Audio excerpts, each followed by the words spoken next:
अस्सलाम वालेकुम एवरीवन। अस्सलाम वालेकुम मैम। एक्सरसाइज 9.5 में मैंने आपको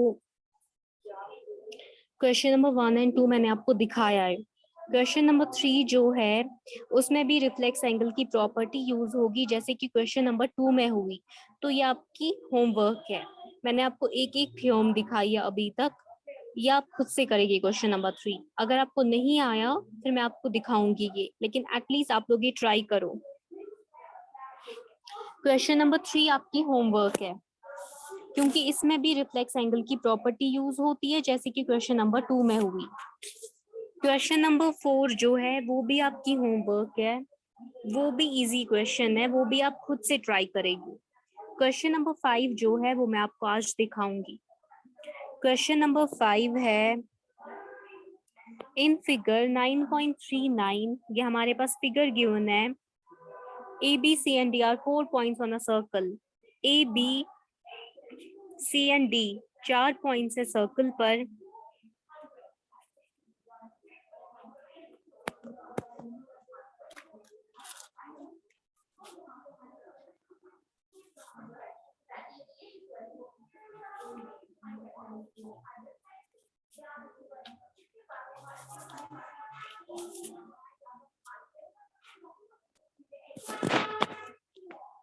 तो जो हमारे पास इस क्वेश्चन में क्या गिवन है, A B C D 4 points है जो कि लाई करते हैं सर्कल पे। ए सी और बी डी जो है वो इंटरसेक्ट हो रहे हैं at point E. Point of intersection क्या है ए सी और बी डी का? Point E. Point E is the point of intersection of AC and BD such that angle BC is equal to 130 degrees. Angle BC हमारे पास given है 130 degrees के equal to है, and angle ECD is equal to 20 degrees. और जो हमारे पास angle ECOD है that is given and it's equal to 20 degrees. हमें क्या निकालना है? हमें angle BAC निकालना है, हमें BAC एंगल निकालना है। ठीक,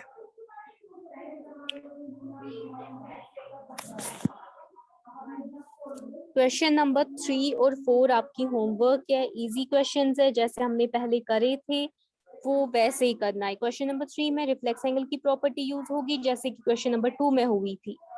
ठीक, वो आपकी होमवर्क है। क्वेश्चन नंबर 5 हम करते हैं आज।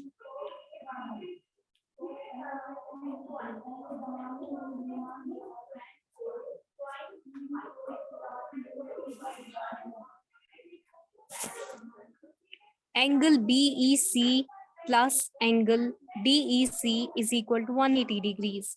Angle BEC plus angle DEC is equal to 180 degrees. ये दो एंगल्स 180 डिग्रीज के इक्वल टू है। क्यों है? क्योंकि ये लीनियर पेयर है। ठीक, यहाँ पे आप रीजन लिखोगे लीनियर पेयर। ठीक, एंगल BEC हमारे पास गिवन है and that is equal to 130 degrees plus angle DEC is equal to 180 degrees. तो हम एंगल DEC यहाँ से निकाल सकते हैं। कितना आ जाएगा? 50 डिग्रीज आ जाएगा। ठीक, अब हम कौन सा ट्राइंगल कंसिडर करेंगे? Angle DEC। ठीक, ट्राइंगल DEC अब हम कंसिडर करेंगे ट्राइंगल DE और C। इन ट्राइंगल DEC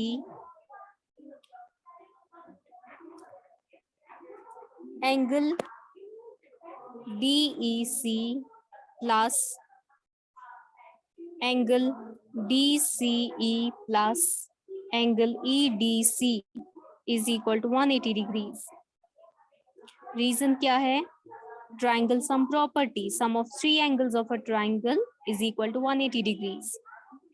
तो हमने कौन से 3 एंगल्स कंसिडर करे? Angle DEC plus angle DCE plus angle EDC, इनका जो सम होगा that is equal to 180 degrees. Angle DEC हमने अभी अभी यहाँ पे फाइंड आउट करा, कितना आया वो? 50 degrees plus angle DCE। Angle DCE हमारे पास गिवन है 20 degrees plus angle EDC। Angle EDC हमें निकालना है, is equal to 180 degrees. 50 plus 20 is equal to 70। Angle EDC is equal to 180 degrees. Angle EDC is equal to 180 minus 70 जब हम करेंगे तो आ जाएगा 110 डिग्रीज।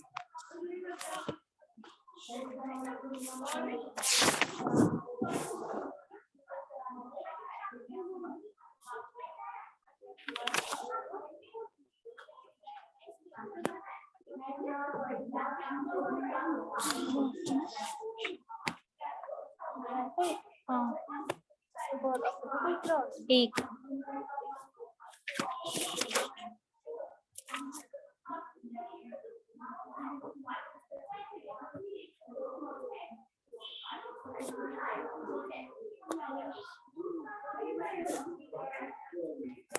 हमने क्या किया, सबसे पहले एंगल बी सी को हमने प्लस किया angle D C that is equal to 180 degrees. क्यों? क्योंकि वो एक लीनियर पेयर है। Angle B E C plus angle D E C एक लीनियर पेयर है that is equal to 180 degrees. ठीक, तो इसका जो रीजन है वो आ जाएगा लीनियर पेयर। फिर हमारे पास एंगल बी सी गिवन था 130 डिग्रीज, तो हमने एंगल डी ई सी अपना निकाला that is equal to 50 degrees. फिर हमने ट्राइंगल डी सी कंसिडर करा। ट्राइंगल डी सी के हमने तीनों एंगल्स लिए। तीनों एंगल्स एक ट्राइंगल के किसके इक्वल टू होते हैं? 180 डिग्रीज। ये ट्राइंगल सम प्रॉपर्टी है। तो बाकी एंगल्स की वैल्यू पुट करके हमारे पास एंगल ईडीसी आया इक्वल टू 110 डिग्रीज।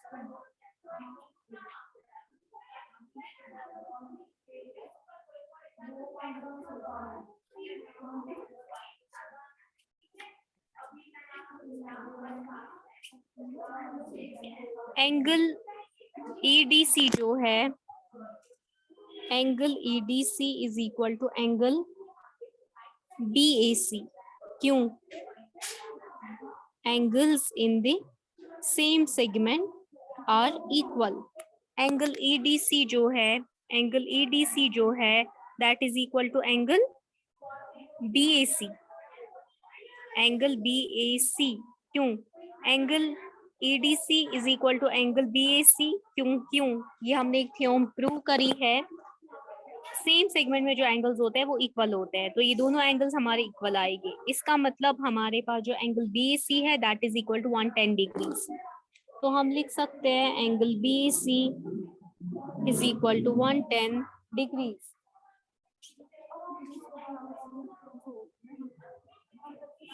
ठीक, यहां तक किसी को कोई कंफ्यूजन? मैं एक बार फिर से रिपीट करती हूँ, जो एंगल बीईसी है प्लस एंगल डीईसी है they are equal to 180 degrees. क्यों? लीनियर पेयर है। तो हमने एंगल बीईसी की वैल्यू हमारे पास गिवन है 130 डिग्रीज, तो हमने एंगल डीईसी निकाला 50 डिग्रीज के बराबर। उसके बाद हमने क्या करा? हमने ट्राइंगल डीईसी कंसिडर करा। और एक ट्राइंगल के तीनों एंगल्स का जो सम होता है वो क्या होता है? 180 डिग्रीज के इक्वल टू होता है। तो हमने तीनों एंगल्स लिए, उनका सम लिया इक्वल टू 180 डिग्रीज।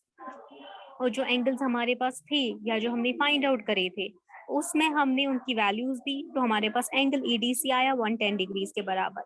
फिर हमने कहा एंगल ईडीसी है equal to angle BAC. Angle EDC है इक्वल टू एंगल बीएसी। क्यों? ये दो एंगल्स है ना ए और डी पॉइंट्स पर, ये एक ही सेगमेंट में है ना, ये एक ही सेगमेंट में है। हमने थ्योरम ऑलरेडी प्रूव कर रखी है, अगर दो एंगल्स एक ही सेगमेंट में होंगे तो वो इक्वल होंगे। इसका मतलब अगर हमारा एंगल ए 110 डिग्रीज है तो हमारा एंगल बीएसी भी 110 डिग्रीज है। इसमें किसी को कोई कंफ्यूजन?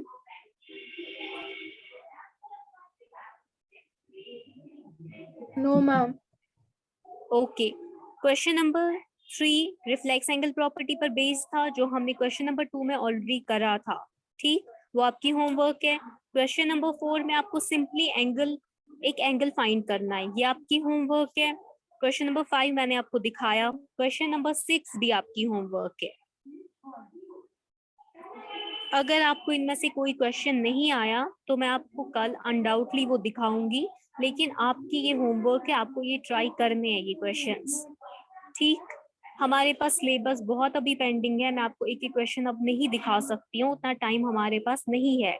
लेकिन मैं ये नहीं कह रही कि मैं आपको नहीं दिखाऊंगी। अगर आपको नहीं आया, आप लोग ट्राई कीजिएगा। जो क्वेश्चन आपको नहीं आएगा वो आप मुझे बताइएगा कि आपको कौन सा क्वेश्चन नहीं आया, किस क्वेश्चन में आपको कोई प्रॉब्लम हुई या आपको आया ही नहीं वो सॉल्व करना, तो मैं आपको वो बेशक दिखाऊंगी। ठीक, क्वेश्चन नंबर 6 आपकी होमवर्क है। क्वेश्चन नंबर 7 मैं आपको दिखाती हूँ।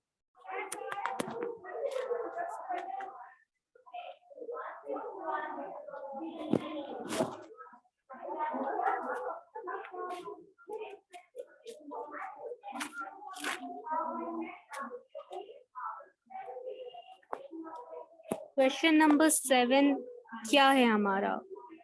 If diagonals of a cyclic quadrilateral are diameters of the circle through the vertices of the quadrilateral, prove that it's a rectangle.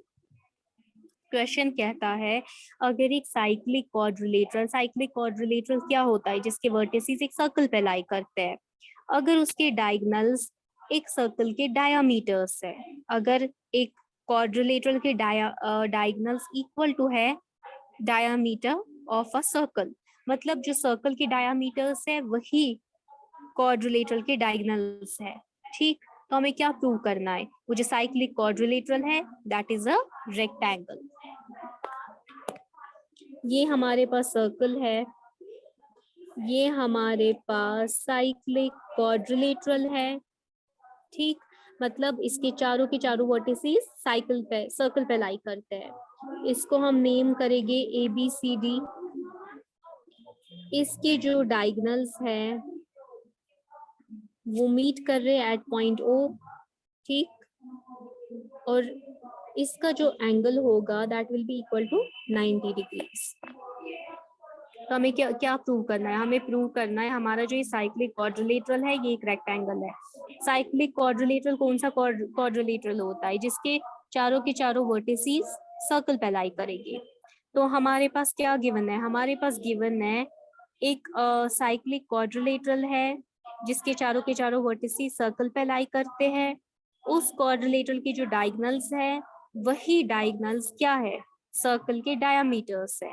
तो हमें प्रूव करना है कि वो क्वाड्रिलेटरल, वो साइक्लिक क्वाड्रिलेटरल एक रेक्टेंगल है।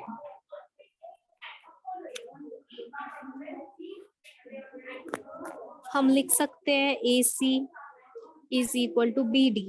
ये जो डायगोनल्स है AC और BD ये इक्वल है। ये इक्वल क्यों है? क्योंकि ये डायामीटर्स है सर्कल के। अगर सर्कल के जो डायामीटर्स होते हैं वो इक्वल होते हैं, और ये क्या है? ये डायगोनल्स हैं एक क्वाड्रिलेटरल के।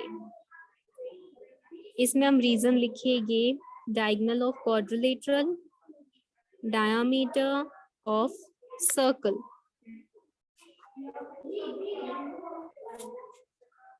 और एक रीजन आप लिख सकते हो because they are dia of same circle. और जो डाया होगा, डायामीटर होगा सेम सर्कल का, वो क्या होगा? इक्वल। ठीक, अब हम क्या करेंगे? अब हम इस डायामीटर BD को कंसिडर करेंगे कॉर्ड। जो लॉन्गेस्ट कॉर्ड होती है सर्कल की वो तो डायामीटर ही होती है, तो हम BD को कंसिडर करेंगे as a chord. Consider BD as a chord. हमने क्या करा? हमने BD को कंसिडर करा एज अ कॉर्ड। क्यों? क्योंकि BD डायामीटर है, और डायामीटर क्या होती है? डायामीटर तो कॉर्ड ही होती है ना। लॉन्गेस्ट जो डायामीटर होगी सर्कल, लॉन्गेस्ट जो कॉर्ड होगी सर्कल की, उसको हम डायामीटर कहते हैं। तो हम BD को कंसिडर करेंगे एज अ कॉर्ड। हम कह सकते हैं angle BCD is equal to half of angle BOD। ये जो एंगल BCD है this is equal to half of angle BOD। Reason क्या है? रीजन है जो एंगल सेंटर पे सबटेंड होता है वो ट्वाइस होता है उस एंगल से जो कि सर्कल के किसी और पॉइंट पे सबटेंड हो रहा हो। ठीक, ये हमारी थ्योरम 9.8 है।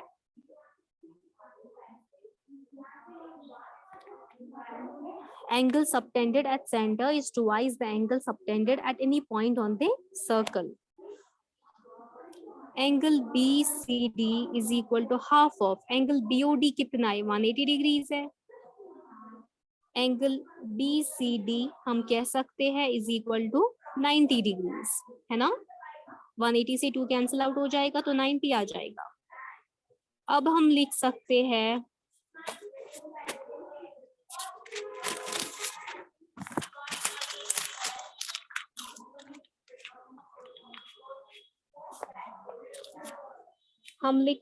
हैं angle BCD plus angle BAD is equal to 180 degrees.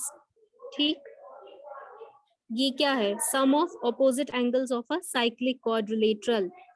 Some of opposite angles of a cyclic quadrilateral, जो एक साइक्लिक क्वाड्रिलेटरल होता है उसके जो अपोजिट एंगल्स होते हैं उनका जो सम होता है that is equal to 180 degrees. ठीक, एंगल BCD हमने निकाला 90 डिग्रीज के बराबर है, angle BAD is equal to 180 degrees, तो हम कह सकते हैं एंगल BAD हमारा 90 डिग्रीज है। ठीक, एंगल BAD जो है, एंगल BAD जो है अगर वो 90 डिग्रीज के इक्वल टू है, सॉरी ये हमें निकालना था, ये हमारे पास गिवन नहीं था। एंगल BAD अगर हमारा 90 डिग्रीज के बराबर है तो इसका मतलब ABCD इज अ पैरेललोग्राम। ठीक, और अगर एक पैरेललोग्राम के डायगोनल्स इक्वल होते हैं तो हम कह सकते हैं वो रेक्टेंगल है। If the diagonals of a parallelogram are equal, then we can say it is a rectangle। हमने क्या निकाला, हमने इस जो हमारा ABCD हमने कंसिडर करा कि एक पैरेललोग्राम है। ठीक है, हमने इसका एक एंगल निकाला, इसका एक एंगल आया 90 डिग्रीज के बराबर। ठीक, जो ये क्वाड्रिलेटरल था इसका एक एंगल आया 90 डिग्रीज के बराबर, तो हमने कहा ये पैरेललोग्राम है, ABCD पैरेललोग्राम है। अब अगर उसके डायगोनल्स इक्वल है तो हम कह सकते हैं वो रेक्टेंगल है। ठीक, क्योंकि जो रेक्टेंगल होता है उसके डायगोनल्स इक्वल होते हैं। अब अगर इस पैरेललोग्राम के डायगोनल्स इक्वल है जो हमारे पास गिवन है, क्योंकि वो डाया है सर्कल का, वो डायामीटर्स है सर्कल के, तो हम कह सकते हैं that this is a rectangle. यहाँ तक किसी को कोई कंफ्यूजन?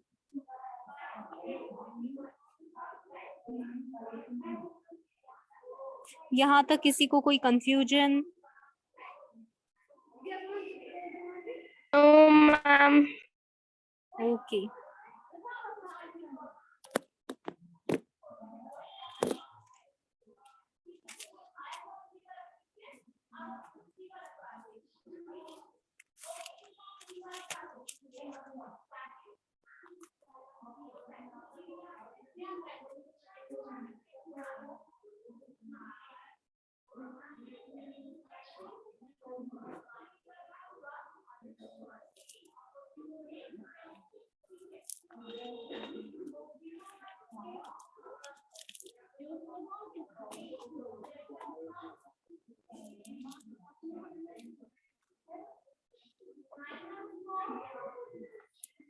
क्वेश्चन नंबर 8 है, if the non parallel sides of a trapezium are equal prove that it is cyclic. हमें क्या प्रूव करना है? अगर दो नॉन पैरेलल साइड्स वो साइड्स होते हैं जो पैरेलल नहीं होते हैं, अगर दो नॉन पैरेलल साइड्स एक ट्रेपेजियम के इक्वल है, हमें प्रूव करना है कि वो है साइक्लिक। ठीक,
अभी टाइम हमारे पास थोड़ा कम है, तो जी क्वेश्चन नंबर 8 है, ये नहीं हो पाएगा उसमें। आप लोग क्वेश्चन नंबर 11 देखो, बहुत छोटा क्वेश्चन है वो।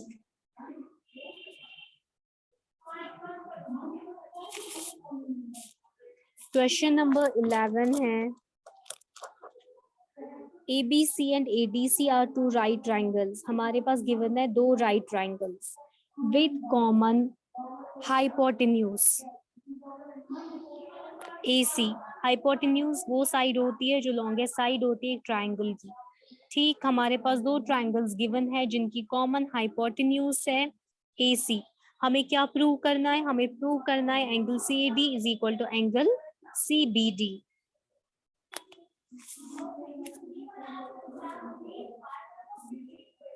हमारे पास दो राइट ट्राइंगल्स है जिनकी कॉमन हाइपोटेन्यूज है AC। ठीक, ये हमारे पास राइट ट्राइंगल्स है ABC और ADC।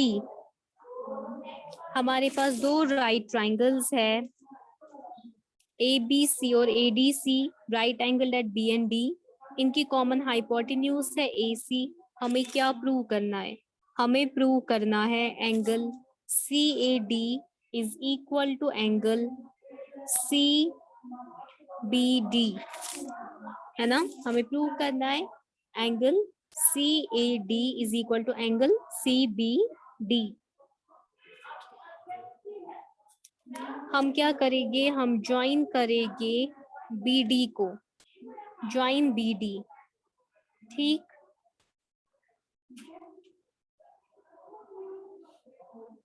हम क्या करेंगे? हम ज्वाइन करेंगे BD को। हम कह सकते हैं angle CAD is equal to angle CBD। Angle CAD is equal to angle CBD। क्यों हमने ऐसा कहा? क्योंकि जो एंगल सेम सेगमेंट में होते हैं वो इक्वल होते हैं। यहाँ पे जो एंगल सेम सेगमेंट में है वो इक्वल है। हमारे पास कॉर्ड है, कौन सी कॉर्ड है हमारे पास? यहाँ पे ये DC। ठीक, ये सबटेंड करती है इस सेगमेंट में दो एंगल्स, और वो दोनों एंगल्स क्या हो गए? वो सेम हो गए। Angle CAD is equal to angle CBD। ये एक ही सेगमेंट में एंगल्स आ रहे हैं तो ये दोनों एंगल्स क्या हो गए? ये सेम हो गए। हम लिख सकते हैं angles in the same segment are equal. ये हमारे पास थ्योरम है, हेंस सॉल्व्ड। बहुत छोटा सा क्वेश्चन है, बहुत इजी है। हमारे पास क्या गिवन था? हमारे पास गिवन थे दो राइट एंगल ट्राइंगल्स जिनका एक सेम हाइपोटेन्यूज था। हाइपोटेन्यूज क्या होता है? लॉन्गेस्ट साइड होता है ट्राइंगल का। तो ये जो हमारे पास ट्राइंगल्स दो गिवन थे, राइट एंगल ट्राइंगल, जो राइट एंगल थे एट B and D, इनका सेम हाइपोटेन्यूज है AC। ठीक, तो हमें क्या प्रूव करना था? हमें प्रूव करना था ये जो CAD एंगल है this is equal to angle CBD। ये जो दोनों एंगल्स है ये सेम सेगमेंट में लाई करते हैं, तो जो सेम सेगमेंट में एंगल्स लाई करते हैं वो इक्वल होते हैं। तो बस हमने रीजन लिखा, थ्योरम इसकी रीजन है कि जो एंगल्स होते हैं सेम सेगमेंट में they are equal, hence proved. छोटा सा क्वेश्चन है बहुत।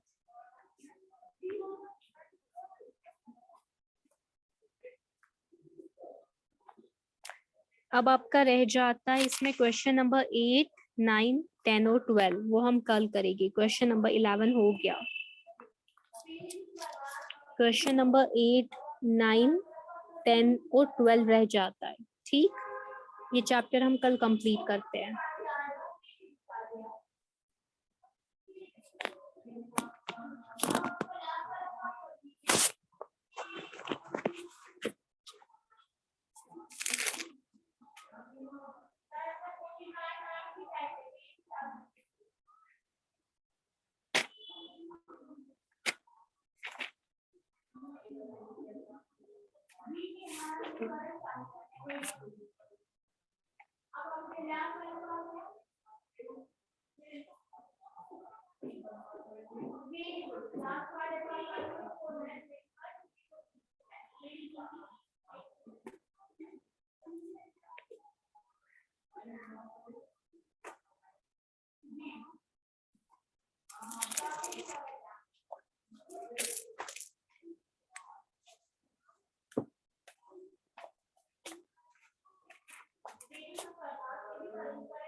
यहाँ तक किसी को कोई confusion?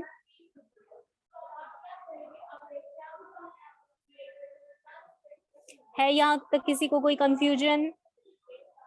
No ma'am. No ma'am.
जो जो क्वेश्चंस मैंने आपको कहा आप वो ट्राई कीजिएगा, आप उनकी प्रैक्टिस कीजिएगा, आप देखिएगा कि आपको वो आएंगे या नहीं। अगर नहीं आए तो आप फिर मुझे कल बता देना।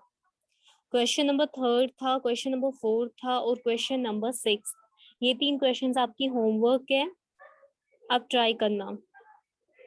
बाकी हम कल इस चैप्टर को खत्म कर देंगे। अभी हमारे पास और 3 चैप्टर्स रहते हैं, सरफेस एरिया एंड वॉल्यूम्स है, प्रोबेबिलिटी है, स्टैटिस्टिक्स है।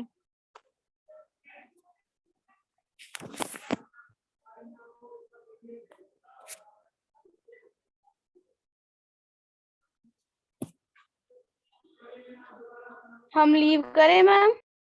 जी